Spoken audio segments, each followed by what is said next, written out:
Bonjour Hervé Morin. Bonjour monsieur. Vous venez d'être reconduit, c'était le week-end dernier, à la tête du parti Les Centristes pour 3 années de plus. Par la même occasion, les centristes se sont également prononcés à l'unanimité en faveur d'une primaire ouverte pour désigner le candidat de la droite et du centre pour l'élection présidentielle de 2022. Hervé Morin, vous êtes le président du Conseil régional de Normandie. Vous avez été président des régions de France et précédemment ministre de la Défense de 2007 à 2010, ce qui nous amène à aborder deux sujets, la politique et les affaires internationales et militaires. Mais commençons par la politique avant d'aborder les questions de défense et, notamment essayons d'y voir clair et essayez de nous aider, s'il vous plaît, ce matin, dans ce schéma de primaire que vous réclamez. Parce que finalement, ce que demandent les centristes, c'est exactement le schéma qui a prévalu en 2016 et qui a abouti à la désignation de François Fillon. Je résume, c'est une primaire où tous les votants signent une charte de valeurs, ils contribuent par une cotisation modeste à l'organisation de cette primaire et ils acceptent que leur nom figure dans un fichier au service du futur candidat. Alors les militants LR doivent se prononcer le week-end prochain sur la façon dont ils désigneront le candidat de la droite et du centre pour 2022. Mais c'est là où, pour nos auditeurs, le schéma est assez confus.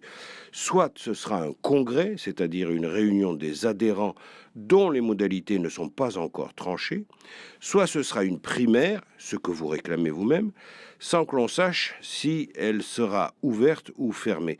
Et de toute façon, c'est un scrutin auquel Xavier Bertrand refuse de se plier. Les Républicains réunissent un bureau politique aujourd'hui même, mercredi, sur ce sujet. Alors Hervé Morin, que va-t-il en sortir selon vous ?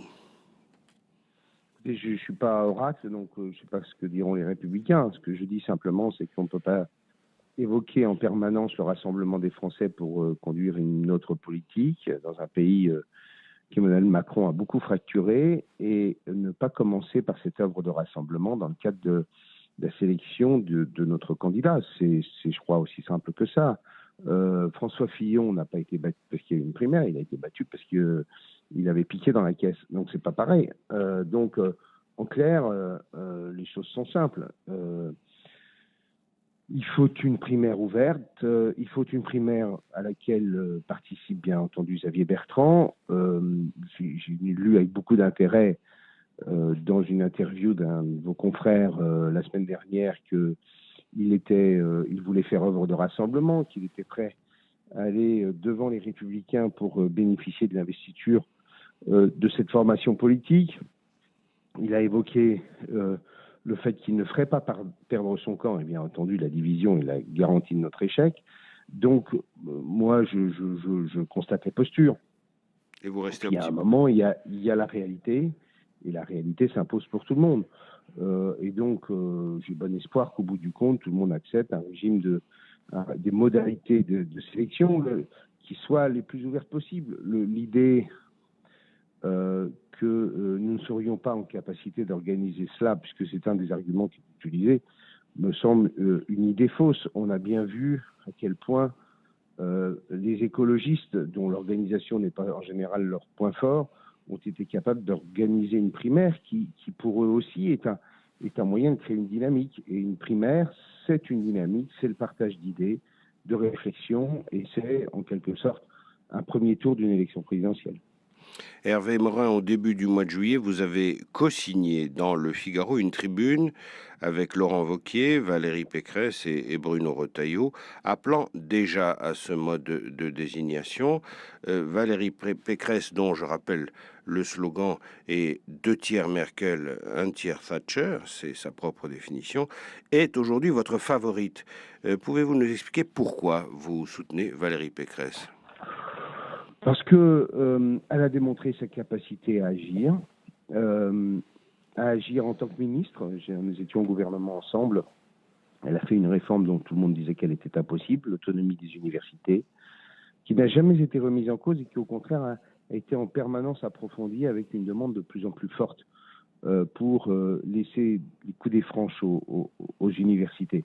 Donc, quand elle évoque une transformation, une, une priorisation absolue de la question de l'éducation, elle est en droit de le faire parce qu'elle a réussi ce que personne ne pensait possible de faire. Et pour moi, le retour d'un pays qui a confiance dans l'avenir, qui croit au progrès, qui pense que l'avenir sera meilleur pour ses enfants, c'est une nation et un pays qui fait de l'éducation sa priorité.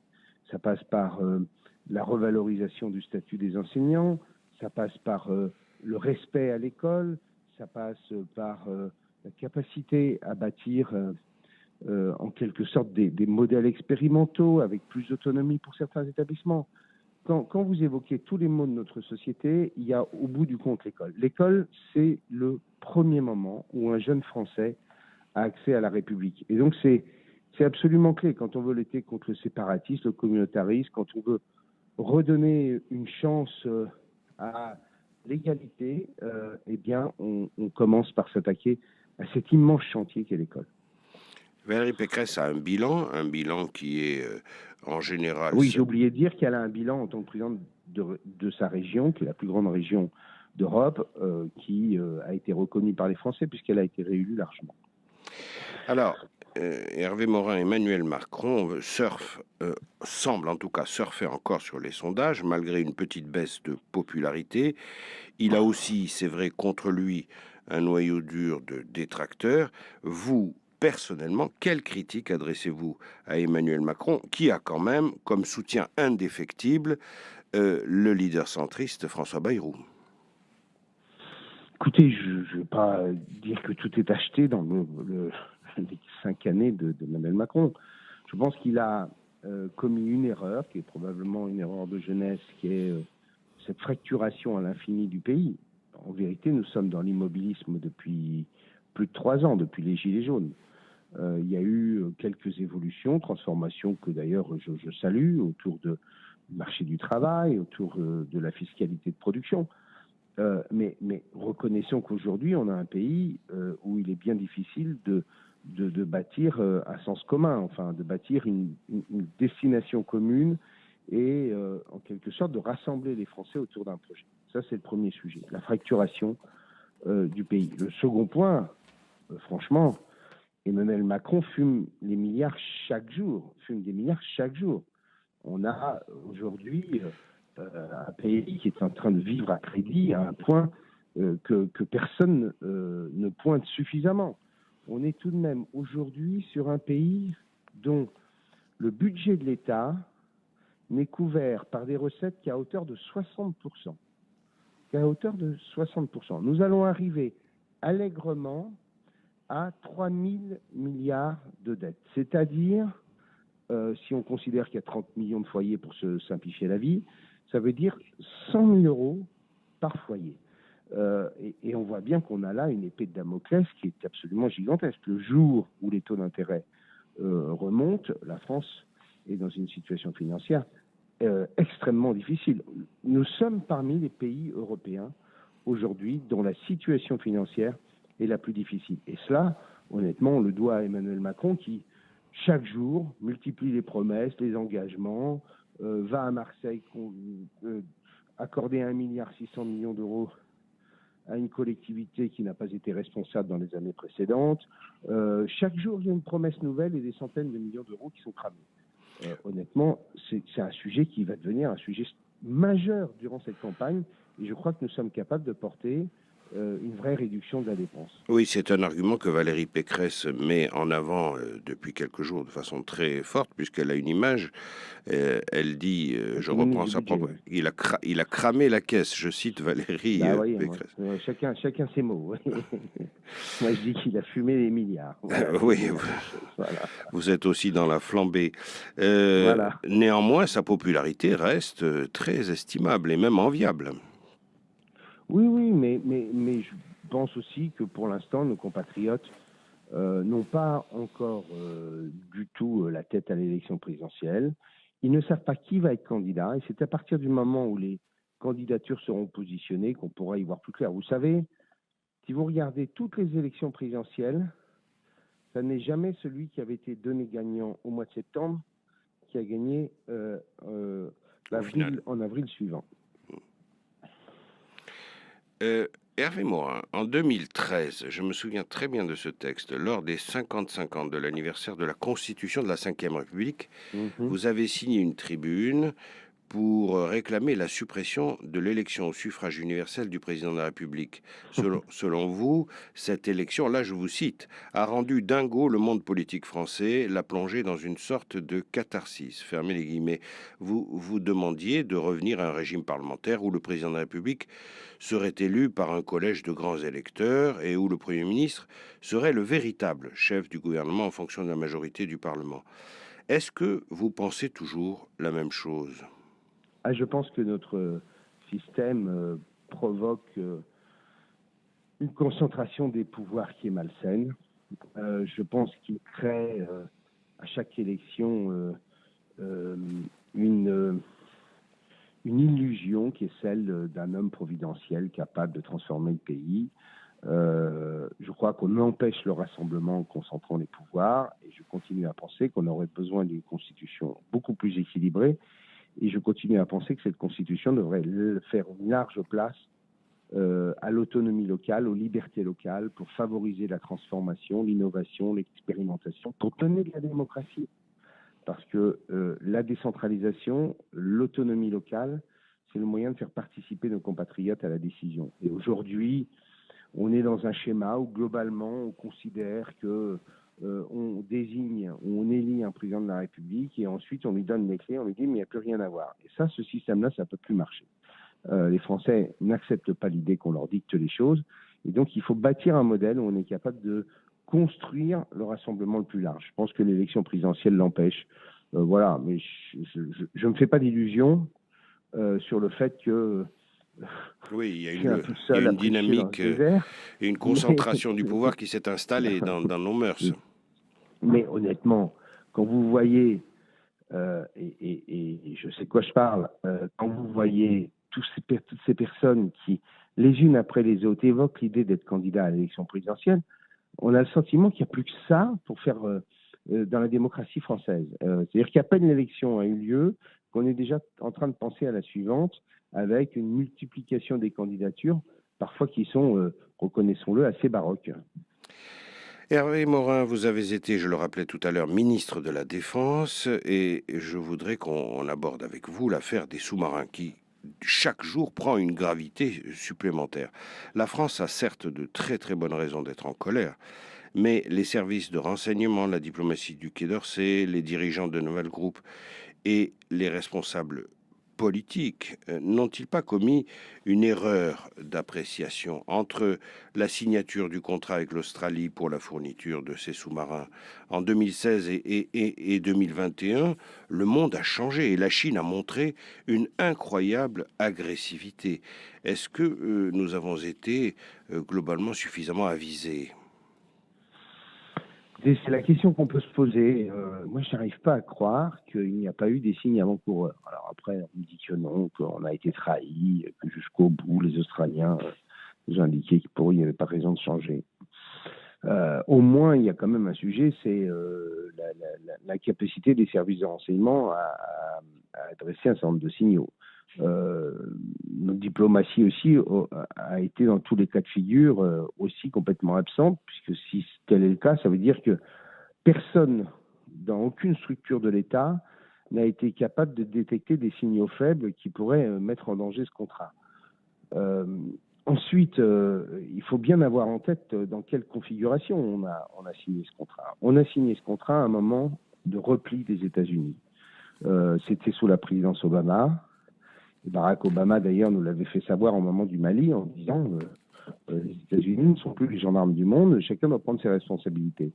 Et donc, dans le cadre de ce repli, les Australiens qui voulaient refaire une filière industrielle ont trouvé en la France un bon partenaire, puisque nous avons une entreprise qui est une championne, qui s'appelle Naval Group. L'alliance traditionnelle, stratégique entre l'Australie et les États-Unis existe. Elle est historique. Et donc, après, il y a toute cette question, là aussi où on n'a pas de réponse, c'est En clair, les Australiens ont décidé de déchirer le contrat, ça va leur coûter très cher. Et ça va leur coûter cher parce qu'il va falloir payer, ils ont déjà payé, je crois de mémoire, autour de 500 millions d'euros. Ils vont être obligés de payer des indemnités qui vont être, j'imagine, de plusieurs centaines de millions d'euros. Et puis par ailleurs, ça leur coûte cher parce qu'il n'y a plus de filière industrielle, puisque désormais, ce sont des sous-marins fabriqués par les États-Unis. Oui, il faut rappeler que la France faisait. Important. Il faut rappeler, Hervé Morin, que la France, dans le contrat, c'était prévu, effectuer un transfert de savoir-faire et de technologie au profit de l'Australie. En Australie. Oui, c'est ça. Et une partie d'ailleurs des sous-marins était aussi avec des composants américains, notamment sur l'électronique. Mais donc, au bout du compte, ils ont quand même un coût très important. En revanche, ils ont un avantage énorme, c'est qu'on passe de sous-marins en propulsion à propulsion classique à des sous-marins à propulsion nucléaire. Ce qui d'ailleurs est une vraie interrogation, puisque jusqu'alors, l'Australie, comme la Nouvelle-Zélande d'ailleurs, refusait tout usage du nucléaire. Et d'ailleurs refusait qu'un bateau puisse mouiller dans un de leurs ports s'il était à propulsion nucléaire. Donc, est-ce que cette question-là a été posée à la France ? Là aussi, ça mériterait qu'on le sache. En clair, est-ce qu'à un moment, les Australiens ont dit aux Français, est-ce que vous êtes prêts ou non à transférer, à nous vendre des sous-marins à propulsion nucléaire? Cette question-là, je ne sais pas si elle a été posée au président de la République, mais là aussi, on aurait besoin d'avoir une réponse, parce que ça pourrait expliquer le volte-face des Australiens. Oui, a priori, M. Le Drian, le ministre des Affaires étrangères, affirme que la question des sous-marins à propulsion nucléaire que la France produit avec des normes pour lui, voilà, pour son pays. Oui, pour son propre pays, que cette question n'a pas été abordée et qu'elle aurait pu l'être, la France aurait peut-être répondu présente. Donc, a priori, Jean-Yves Le Drian est catégorique là-dessus. Mais est-ce que ça doit devenir, c'est ma dernière question, un objet de polémique comme Xavier Bertrand l'a entamé, c'est-à-dire une manière d'attaquer Emmanuel Macron frontalement? Non, mais ce qui est sûr, c'est que cette histoire est un formidable révélateur, dont on est forcément malheureux quand on aime son pays. C'est que la France n'est qu'une puissance moyenne, et c'est une puissance moyenne dont l'étoile pâlit. C'est malheureusement la réalité, et donc face à ça, face à la superpuissance américaine, on pèse peu. C'est ça, malheureusement, en vérité, l'évidence qui apparaît à travers ce volte-face australien. Après, les questions qui sont, on va sortir de l'Alliance Atlantique, tout ça n'a pas de sens. En clair, vous aurez observé, et je termine par ça, c'est à quel point on n'a aucune solidarité européenne sur le sujet. On n'a pas vu les pays européens se dresser en disant aux États-Unis, c'est pas bien ce que vous faites, vous vous rendez compte, vous humiliez un des grands pays européens, etc. Tout le monde se tait en considérant que c'est une péripétie. Oui, donc on doit s'apprêter encore à de lourdes répercussions et à un débat très vif entre Européens à ce sujet. Oui, mais vous savez, il y a malheureusement, pour un Européen, c'est un Européen qui vous parle, une évidence que j'ai pu constater quand j'étais 3 ans et demi au gouvernement, c'est que les Européens ont démissionné en matière de défense. Les Européens considèrent que ce sont les États-Unis qui assurent leur sécurité et ils ne veulent en aucun cas confier leur sécurité à d'autres. Quand, vous savez, les Polonais achètent du matériel militaire américain, oui, en vérité, avec leur propre histoire, eh bien, ils font le même pari que les Australiens. Merci beaucoup Hervé Morin pour cette interview vérité.